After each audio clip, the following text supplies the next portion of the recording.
ఆంధ్రప్రదేశ్ పశ్చిమ గోదావరి జిల్లాలో పెనుగొండ వేల కొలది భక్తులను ఆకర్షిస్తూ ఉంది వాసవి కన్యకా పరమేశ్వరి దేవి. అక్కడ వెలసిన వాసవి అమ్మవారిని దర్శించి తరించి పరవశంతో జన్మ సార్థకమైందనుకుంటారు భక్తజనులు. మానవుల మధ్య ఒక కుటుంబంలో జన్మించి యుక్త వయస్సు వరకు పెరిగిన వాసవి మాత విశేషాల గురించి ఇప్పుడు తెలుసుకుందాం. మన ఛానల్ని గనక మొదటిసారిగా చూసినట్లయితే సబ్స్క్రైబ్ చేసుకుంటమ్మా. వీడియో కనుక నచ్చినట్లయితే లైక్ చేయండి, షేర్ చేయండి మీ బంధుమిత్రులకి. ఇక కథలోకి వెళ్ళిపోదాం. పెనుగొండ నగరంలో కుసుమ శ్రేష్ఠి అనే ఉత్తముడు నివసిస్తూ ఉండేవాడు. ఆయన సతీమణి కౌసుంబి సుగుణాల రాశి. పెళ్ళయి చాలా కాలం దాకా సంతాన భాగ్యం కలగలేదు. అందుకని కుసుమ శ్రేష్ఠి యాగం చేశారు. యాగానికి సంతసించిన ఉమామహేశ్వరీదేవి హోమగుండంలో ఉద్భవించింది. 2 ఫలములను ప్రసాదించి కౌసుంబిని భుజించమంది. ఆ ఫలములను భుజించిన కౌసుంబి 10 నెలలలో ఒక ఆడబిడ్డ, ఒక మగబిడ్డను, కవల పిల్లలను ప్రసవించింది. పిల్లల జాతకాలను గణించి చూసిన జ్యోతిష్యులు ఉమామహేశ్వరి అంశతో జన్మించినందువల్ల ఆడ శిశువుకు వాసవి అని, విష్ణు అంశతో పుట్టిన మగ శిశువుకు విరూపాక్షకుడని నామకరణం చేయమని చెప్తారు. కుసుమ శ్రేష్ఠి వారి సలహా మేరకు నామకరణం చేశారు. చూసిన వారందరూ ప్రశంసించేలా పిల్లలను పెంచారు కుసుమ శ్రేష్ఠి. వాసవి విరూపాక్షలు యుక్త వయస్సులు అయ్యారు. ఆ సమయంలో ఉత్తరాది నుండి దక్షిణాదికి విజయ యాత్ర చేస్తూ తన రాజధానికి తిరిగి వెళ్తూ ఆంధ్ర రాష్ట్రానికి వచ్చాడు రాజు విష్ణువర్ధనుడు. అలా వెళ్తున్నప్పుడు కుసుమ శ్రేష్ఠి ఇంటి ముందు నిల్చున్న అపురూప సౌందర్యవతి వాసవిని చూశాడు. అప్సరసలా ఉన్న వాసవిని రెప్పవాల్చక చూస్తూ నిలబడిపోయాడు. మంత్రిని పిలిచి వెంటనే పెనుగొండకెళ్ళి కుసుమ శ్రేష్ఠిని కలిసి వాసవిని పెళ్లి చేసుకోవడానికి అతని అనుమతి తీసుకొని రమ్మని పంపాడు విష్ణువర్ధనుడు. మంత్రి రాజు చెప్పిన విషయాన్ని కుసుమ శ్రేష్ఠికి తెలియజేయగా, అయ్యా, మేము వైశ్యులము, క్షత్రియ కులానికి చెందిన రాజులతో వియ్యం అందుకోలేము, అది అసాధ్యము. కుసుమ శ్రేష్ఠి ఆయన నిర్ణయం తెలుసుకొని ఆగ్రహించిన రాజు వాసవితో తన పెళ్లికి అంగీకరించకపోతే ఆమెను గాంధర్వ వివాహం చేసుకోవడానికి కూడా వెనుకాడనని తెలుపమని మంత్రిని మళ్ళీ రాయబారానికి పంపాడు విష్ణువర్ధనుడు. దీంతో పెనుగొండ ప్రజలు అయోమయంలో పడ్డారు. ఇదిలా ఉండగా వాసవిని తీసుకెళ్లి వివాహం చేసుకోవడానికి విష్ణువర్ధనుడు సైన్యంతో పాటు పెనుగొండకు బయలుదేరతాడు. ఊరి ప్రజలకు ఈ విషయం తెలిసింది.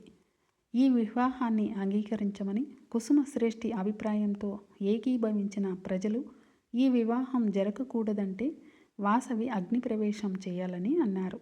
రాజుకు భయపడి అగ్నిప్రవేశం చేయడానికి ప్రజలు కూడా ముందుకు వచ్చారు. కుమార్తెను కలిసి ఆమె అభిప్రాయం తెలపమన్నాడు కుసుమ శ్రేష్ఠి. తండ్రి అంబిక అంశమైన నేను మానవ మాతృలను వివాహమాడలేను. అందుకే ఈ జ్యోతిష్యులు వానాడే నాకు కన్యక అని మరో పేరు కూడా పెట్టారు కదా. అగ్ని ప్రవేశం చేయడానికి నాకు అభ్యంతరం లేదు.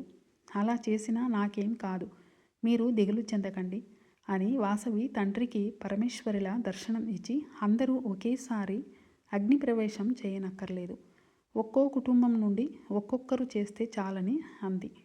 వాసవి తల్లిదండ్రులతో పాటు అగ్నిగుండానికి 3 ప్రదక్షిణలు చేసింది. అందరూ అగ్నిగుండంలోకి దూకి ఆహుతులయ్యారు. వాసవి కూడా అగ్నిగుండంలోకి దూకగా ఆమెను తాకిన అగ్నిజ్వాలలు శాంతించాయి. అంబిక తన విశ్వరూపాన్ని చూపింది. ఈనాటి నుండి మీ కులదైవంగా ఉండి నిరంతరం మిమ్మల్ని కాపాడతాను. నన్ను ఆరాధించి పూజించిన వారు అష్టైశ్వర్యాలు పొందగలరు. నన్ను కాపాడటం కోసం అగ్నికి ఆహుతి అయిన వారందరూ మోక్షం పొందుతారని తెలిపింది వాసవి. విష్ణువర్ధనుడు పెనుగొండ నగరం సరిహద్దుల్లోకి ప్రవేశించాడు. వాసవి అగ్ని ప్రవేశం చేసిందని తెలిసి దిగ్భ్రాంతి చెందాడు. ఆ సమయంలో భద్రకాళి ప్రత్యక్షమై రాజును తన ఖడ్గంతో సంహరించింది. విష్ణువర్ధనుడి మరణం గురించి తెలిసిన అతని కుమారుడు రాజరాజ నరేంద్రుడు కృంగిపోయాడు. తగని కోరిక వల్ల తన తండ్రి ఆ అంబిక చేత సంహరించబడ్డాడని తెలుసుకున్నాడు. పెనుగొండకు వెళ్ళి వాసవి విరూపాక్షుడిని కలిసి క్షమాభిక్ష పెట్టమని ప్రార్థించాడు. విరూపాక్షుడిని పెనుగొండకు రాజుగా పట్టాభిషేకం చేశాడు. ఆ తర్వాత ఆలయ నిర్మాణం కూడా జరిగింది. పెనుగొండ ప్రజలు దేవి ఆజ్ఞ మేరకు వాసవి కన్యకా పరమేశ్వరి ఆలయాన్ని నిర్మించారు. ఆలయంలో వాసవి విగ్రహాన్ని ప్రతిష్ఠ కాంచారు.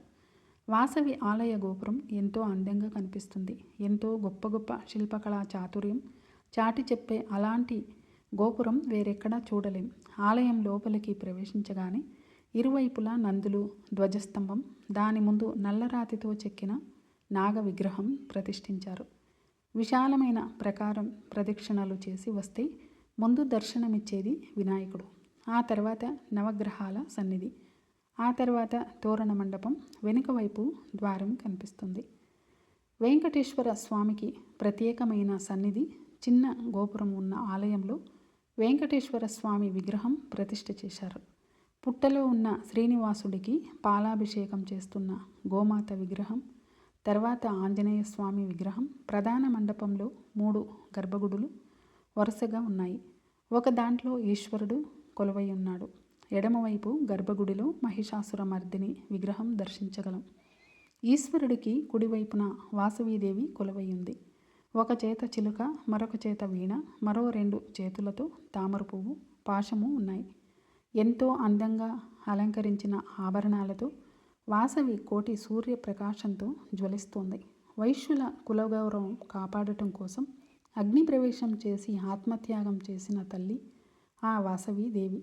వంశ ప్రతిష్ఠ కోసం కన్యగానే ఆత్మాహుతికి సిద్ధపడిన వాసవీదేవి త్యాగానిరతి కొనియాడబడింది. ఆమెను దర్శించడానికి వచ్చిన భక్తులకు ఆమె చేసిన త్యాగం గురించిన పురాణ కథ తెలిసి మాటలు రాక సంభ్రమాశ్చర్యాలకు లోనయ్యారు. ఆ తల్లి త్యాగం తెలిసిన తర్వాత ఎటువంటి వారైనా కన్నీటి పర్వంతమవుతారు. ఆలయానికి కుడివైపున ఆ తల్లి అగ్నిప్రవేశం చేసిన అగ్నిగుండం కనిపిస్తుంది. ఆనాడు జరిగిన యథార్థ గాథకు సాక్షిగా కొన్ని వందల ఏళ్లుగా ఉన్న ఈ అగ్నిగుండం ఆలయంలో చెప్పలేనంత ప్రశాంతత నెలకొని ఉంటుంది. పక్షుల కలరవాలు కూడా ఈ చోట వినిపించవు. అవి కూడా ఈ ప్రదేశం పవిత్రత తెలుసుకొని మౌనం వహించేలా అనిపిస్తుంది. ఎంత కఠోరమైన మనసున్న వారినైనా దయార్థులుగా మార్చగల శక్తి ఉన్న అగ్నిగుండ మండపం.